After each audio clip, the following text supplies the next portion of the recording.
Hello বন্ধুরা, তোমরা সবাই ভালো আছো? আজকে আমরা যে অঙ্কটি করব তা হচ্ছে একটি আয়তাকার ক্ষেত্রের দৈর্ঘ্য বিস্তারের 3 গুণ। দৈর্ঘ্য 48 মিটার হলে ক্ষেত্রটির পরিসীমা কত? এই অঙ্কগুলো কিন্তু বিভিন্ন আকারে থাকে। অনেক সময় পুকুরের দৈর্ঘ্য দেওয়া থাকে, প্রস্থ দেওয়া থাকে, মাঠের দৈর্ঘ্য দেওয়া, প্রস্থ দেওয়া থাকে। তো যাই হোক না কেন, তোমরা যদি একটু অঙ্কটা বুঝে শুনে করো তাহলে কিন্তু খুব সহজেই করতে পারবা।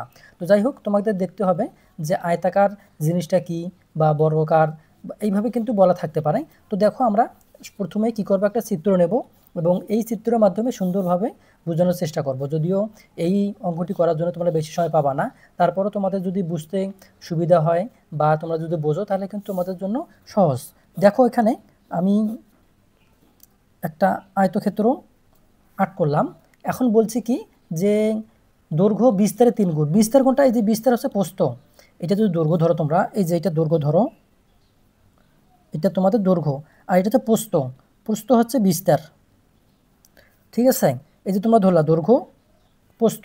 এখন বলছে কি যে দৈর্ঘ্যটা প্রস্থের কি 3 গুণ। তাহলে ধরো তোমরা এই প্রস্থটা ধরে নাও। এখন তোমরা লিখতে পারো বা মনে করো যে একেবারে তোমরা করবা, তারপর হবে ধরি প্রস্থ বা বিস্তার। তোমরা যেভাবেই বোঝো সেভাবেই লিখতে পারো, যে এটা ক ধরো বা এক্স ধরো বা যে কোনো একটা কোনো কিছু একটা ধরো। এখন বলছে যে এই যে দৈর্ঘ্যটা কি বিস্তারের 3 গুণ। তাহলে এখানে কত হবে তোমাদের? দেখো তোমরা এখানে কত হবে, তাহলে কত হবে 3 গুণন ক। তোমরা এটা যাই ধরবা তার সাথে দৈর্ঘ্যটা কি 3 গুণ। তার মানে তোমরা যদি এখানে 1 পাও তাহলে এখানে 3 পাবা, ঠিক আছে? যেহেতু এই বিস্তার বা প্রস্তর থেকে এই দৈর্ঘ্যটা 3 গুণ বড় হবে। তাহলে দেখো, এখন আর একটা বিষয় বলছে এখানে যে দৈর্ঘ্য 48 মিটার হলে, তাহলে এইটা সমান কত? দৈর্ঘ্য সমান কত?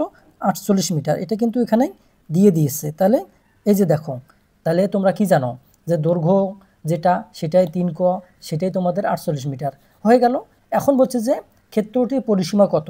যখনই তোমাদের ক্ষেত্রর পরিসীমা চাবে, তোমরা দেখবা যে ক্ষেত্রটা কি আছে, বর্গাকার না তোমাদের বর্গাকার বা আয়তাকার বা অন্য কোনো যদি থাকে তোমরা সেটা দেখবা। এখন এইটা কি? আয়তাকার। আয়তাকারের বৈশিষ্ট্য কি? যে অপর দুই বাহু, অর্থাৎ এই বাহু সমান এই বাহু এবং এই বাহু সমান এই বাহু, অর্থাৎ বিপরীত বাহুগুলো কি পরস্পর সমান হবে এবং সমান্তরাল হবে। এখন তোমরা লিখতে পারো বা তোমরা এখান থেকে বের করতে পারো যে শর্ত মতে বা প্রশ্ন মতে তোমরা লিখতে পারো। তাহলে এটা প্রস্থ কত? ক। তাহলে দৈর্ঘ্যটা এইভাবে লিখে দাও, 3 ক লিখলা। এখন ধরো যে প্রশ্ন মতে বা শর্ত মতো তোমরা লিখতে পারো। শর্ত মতে কি? শর্ত মতে তোমাদের এখানে তোমরা জানো যে 3 ক সমান কত? 48 মিটার। এখন এখান থেকে যদি তোমরা ক বের করো তাহলে এই যে দেখো 48 ভাগ 3, অতএব তোমরা ক সমান কত? তোমরা এই যে এই 48কে 3 দ্বারা যদি ভাগ দাও তাহলে তোমাদের এখানে 16 মিটার, যেহেতু এখানে এককটা মিটারে দেওয়া আছে, তবে সেন্টিমিটার দেওয়া থাকতে পারে বা ফিট, ইঞ্চি যাই দেওয়া থাক, তোমরা সেইটাই লিখবা। এখন তোমাদের কিসের মান বের হলো? ক। তাহলে দেখো তোমরা এই যে প্রস্থটা পেয়ে গেলা, ঠিক আছে? প্রস্থ তোমরা পেয়ে গেলা, দৈর্ঘ্যও পেয়ে গেছো। তাহলে এখন তোমাদের কি দরকার? এখন তোমরা পরিসীমা বের করবা। তাহলে তোমরা দেখো, পরিসীমা যদি ধরো তুমি এখান থেকে হাঁটা শুরু করো, তাহলে এখানে যাবা, এখান থেকে এখানে আসবা, এখান থেকে এখানে আসবা এবং এখানে শেষ করবা।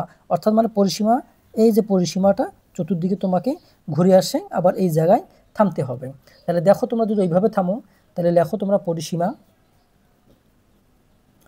পরিসীমা কীভাবে লিখতে পারো? দেখো, এখান থেকে শুরু করো। এটা কত? এই যে ক। ক সমান কত? 16। তাহলে তোমরা 16 লিখলা, যোগ এরপরে এই অংশটা কত?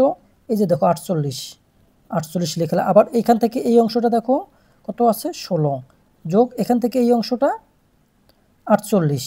বা তোমরা এইভাবে লিখতে পারো, যেহেতু তোমাদের পরস্পর বাহুগুলো সমান, তোমরা এই যে 2 দিলা, দেওয়ার পরে 16 যোগ 48।